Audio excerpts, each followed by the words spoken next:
আসসালামু আলাইকুম। আমি চিকিৎসক গোলাম মোস্তাফিজুর রহমান।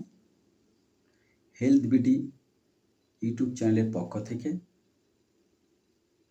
এবং Facebook page MD Golam Mostafizur Rahman এর পক্ষ থেকে যারা আমার ভিডিও দেখছেন সবাইকে জানাই প্রাণঢালা অভিনন্দন ও হৃদয় নিংড়ানো শুভেচ্ছা। আমি এর আগে ভিডিও প্রয়োগ করেছি সাইনোসাইটিস, যে সাইনোসাইটিস নাকের রোগ, নাক সম্পর্কে কি কি রোগ হয় সে সম্পর্কে অবশ্যই দেখলে বুঝতে পারবেন। সাইনোসাইটিস যাদের হয় তারাই বুঝে, অবশ্য আমার ভিডিও দেখলে বুঝতে পারবেন। আজকে আলোচনা করব অ্যালার্জিক রাইনাইটিস রোগ নিয়ে। এই অ্যালার্জিক রাইনাইটিসটা কি,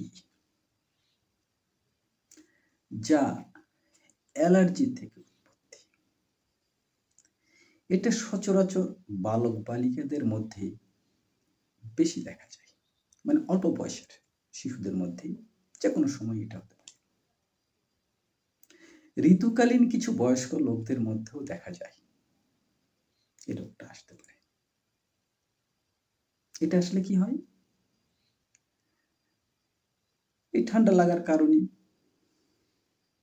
তার নাক অনেক সময় বন্ধ হয়ে যায়, স্যান স্যান করে, নাকের ভিতরে তিরবির করে। অনেক সময় নাকের মেমব্রেন ফুলে ওঠে। অনেক সময় দেখা যায় নাক দিয়ে পাতলা জল বা পানি পড়তেছে বা কফগুলো বাহির হচ্ছে। এই স্লেমাটা অনেক সময় পাতলার থেকে আবার ঘন হয়ে যায়, ঘন হয়েও পড়তে পারে। তাই এটা অ্যালার্জির থেকেই উৎপত্তি। তাই অ্যালার্জিকে নিয়ন্ত্রণ করতে পারলে এই রোগ থেকে মুক্তি পাওয়া সম্ভব। তবে হ্যাঁ, মনে রাখতে হবে যাকে অ্যালার্জিক রাইনাইটিস রোগে আক্রান্ত করে তাদের কিন্তু আবার শ্বাস ফেলতে কষ্ট হয়। কেন শ্বাস ফেলতে কষ্ট হয়?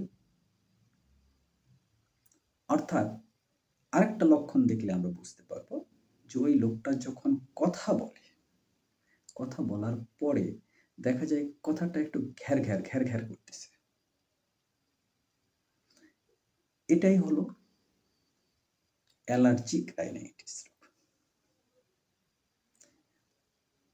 একে সমাধান করা সম্ভব। আপনি অবশ্যই গরম খাবার খাবেন,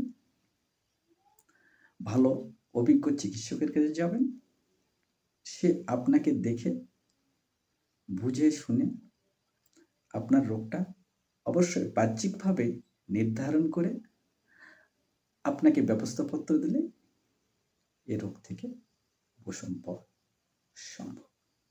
যদি ভিডিওটি আমার ভালো লাগে অবশ্যই লাইক দিবেন, শেয়ার দিবেন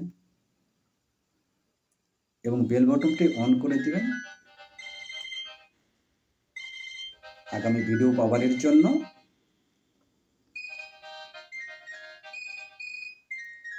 এই বলে সবাইকে আবারও প্রাণ নিংড়ানো অভিনন্দন, শুভেচ্ছা। আপনারা সুস্থ থাকুন, সুন্দর থাকুন, দীর্ঘায়ু লাভ করুন। আবার আগামী ভিডিওতে আপনাদের সঙ্গে দেখা হবে। আসসালামু আলাইকুম।